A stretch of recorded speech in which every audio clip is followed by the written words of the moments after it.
Okay, we are going to do a preview for Brent's cruise on the Celebrity Beyond, right? Correct. This is Friday. It leaves in 2 days on Sunday. And we don't know how much coverage we'll have on this, and we won't do the 12 videos like we did on the other one, but Guaranteed. We hope to have a couple of videos that will hinge on how much video and We're going to correct past sins and do better this time. he took. So we're going to make this just a quick 5-minute video.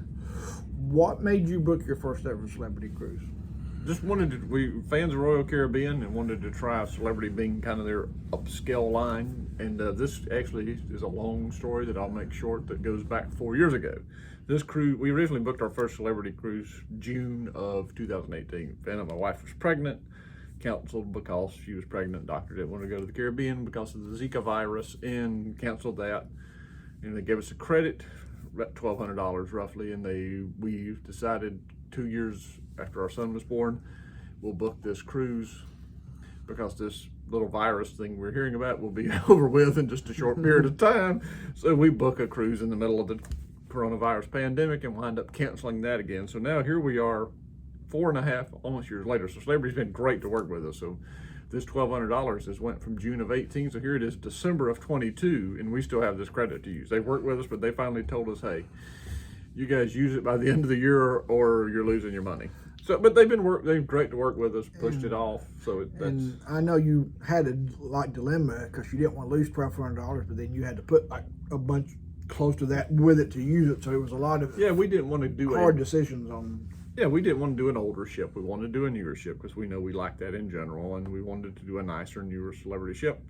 Luckily, the price of this cruise fell quite a bit. We're 3 people, 2 adults, 1 child. However, the rates are shook out. Like this cruise with the $1,200 credit, we did an inside room. It's like $587 is what we put with it. Not bad. We did make the decision when the flight price fell to fly from Atlanta to Fort Lauderdale, because the airplane ticket on Delta was $192 for peak cruise times to get off the ship and not wait at the airport. The peak times off a cruise ship. So that was, I thought, a great price for Delta. Yeah, that's a good price for this. So but we booked the cruise. Just mainly we wanted a new ship. We want to try it. It's going to be different. The crew to passenger ratio is like 2 to 1, something like that. 2,500 people roughly on this sailing, so it's not a big. It's not fully capacity.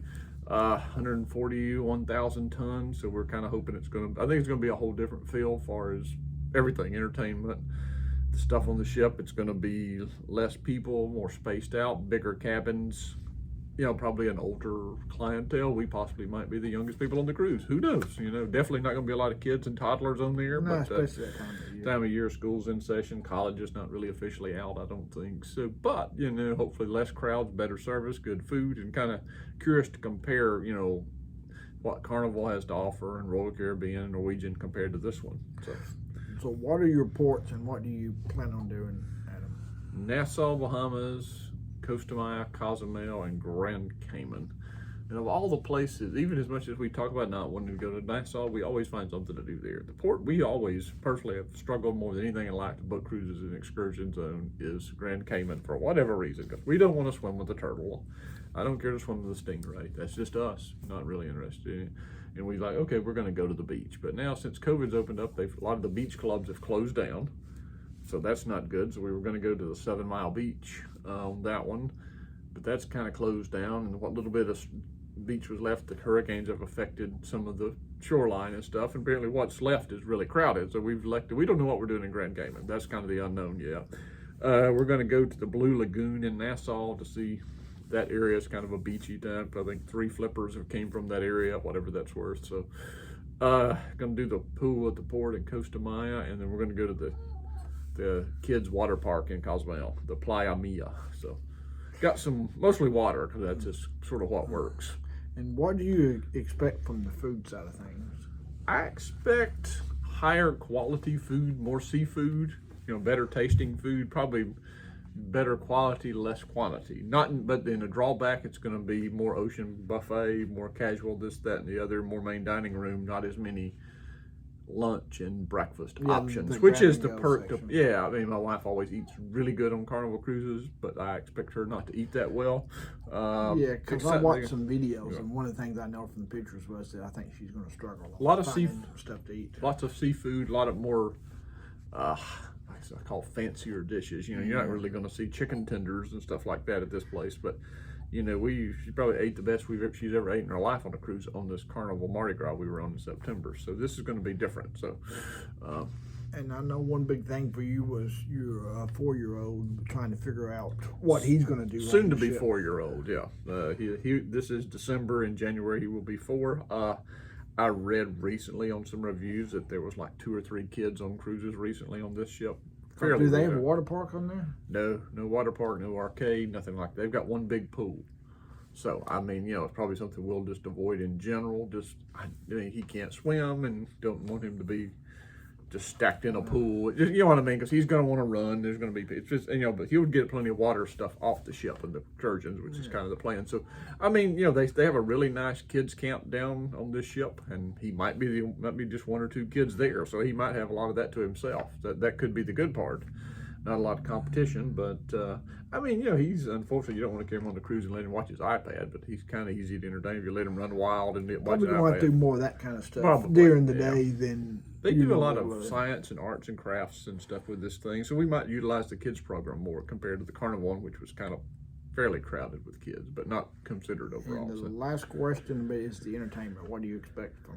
The theater looks really cool on this ship. It's kind of a circular, all-enclosed theater with stuff in the middle, and it looks good. So I'm excited about it. Then I also don't know how much I'm going to get to watch on it. I mean, you're not going to see the Family Feud type shows. It's going to be more like Broadway type stuff. So The shows that I watched Perry DJ's video on it recently, and the shows look, you know, like your Royal Caribbean high quality type entertainment. yeah, they look good, and I hope to watch some of that. I mean, I don't expect to be a lot of nightlife, but at our age, I mean, you know, partying on the Lido deck is not real strong.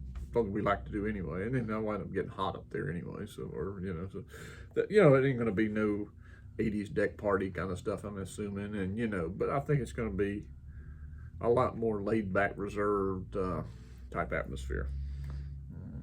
So, And this is a new ship, right? This came into Florida a couple weeks ago. yeah, it's only been in the States a couple times. It sailed overseas, I think, this summer a little bit, so, or stuff. But yeah, brand new ship, good reviews. It's a really compared. We were on the Mardi Gras, which is like 160 something thousand tons with 5,500 people, which felt crowded at times. This is a 140,000 ton ship with 2,500 people. So I mean, a huge difference of ship space. So I mean, it could feel empty. I don't know. Yeah, I'll be interested to Kind of- see if everybody thinks that's a good thing, and it is. But sometimes it can feel like a dead ship if there's.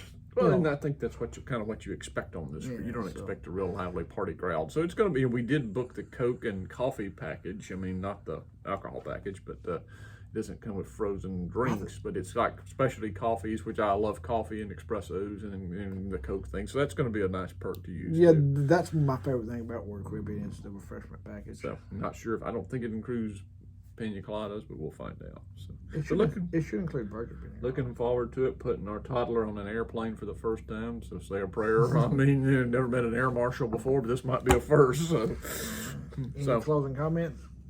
not really. Hope it goes well. Like and subscribe. There you go.